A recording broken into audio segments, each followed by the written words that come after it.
Hey, Motown, let's check in with our ballpark host, Kara Wolfbauer. Kara Wolfbauer is right at home in Comerica Park. Yeah, thank you so much, Zach. Whether it's telling fans about upcoming promotions, leading the crowd in the 6th-inning hat shuffle, dancing with paws, or taking selfies with fans, her smiling face is a big part of the Comerica Park experience.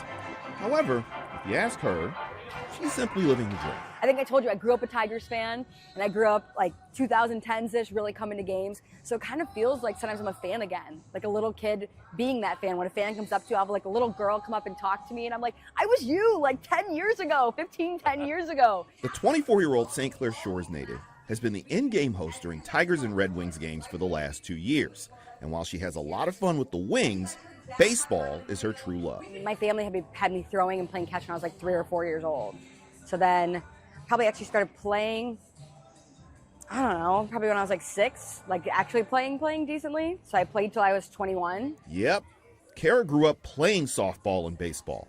Her position, center field, following in the footsteps of her favorite player, Austin Jackson. That's where you feel most alive. Diving for a play just feels so good. I told you, Austin Jackson was like my jam back in the day. She played at Lakeshore High School and went on to play for the University of Detroit Mercy.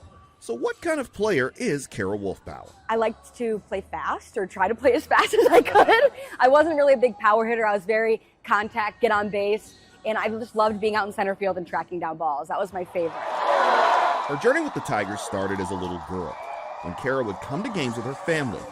As we were talking, she even pointed out her family's seats. So my aunt and uncle have a place called Royal Banana in Eastern Market. And so they used to always give me and my siblings, my mom, whenever they had extra tickets, they'd give us tickets to go sit in the Tiger Den seats. And oh my gosh, it was the best time. I think my mom's screensaver for years was me, little Kara with braids. I think I had a Mountain Dew in my hand and a hot dog. It's me smiling, watching the game. And that was actually her screensaver until the day she passed away. It was a television interview she did before she graduated that caught the attention of Pete Soto, the vice president of game presentation for the Red Wings and Tigers. And it helped land her the gig. I came in at Red Wings, I got the job, and then they brought me over here too. And I told them when I came in, like, baseball is my jam, it's my thing. I played softball for years, baseball is the exact avenue I really kind of feel most comfortable in. Her game day routine starts hours before any of the Tigers arrive at Comerica Park. It involves meetings and rehearsals, as well as run-throughs on some of the interactive stuff they do with fans. And then finally I'll eat. I'm a big eater, love to eat. I can't do anything unless I've had my food for the day. This year she's also added pre- and post-game radio to her plate. So she's often in the clubhouse interviewing players and coaches before games. We've had a lot of in-park hosts. They've all been good. But first time I saw her, I'm like, oh, that's really good. Dan Dickerson knows a thing or two about Comerica Park. Swinging a fly ball, right field. Watch it fly! Gone! He's been the full-time radio voice of the Tigers since 2002, succeeding the legendary Ernie Harwell.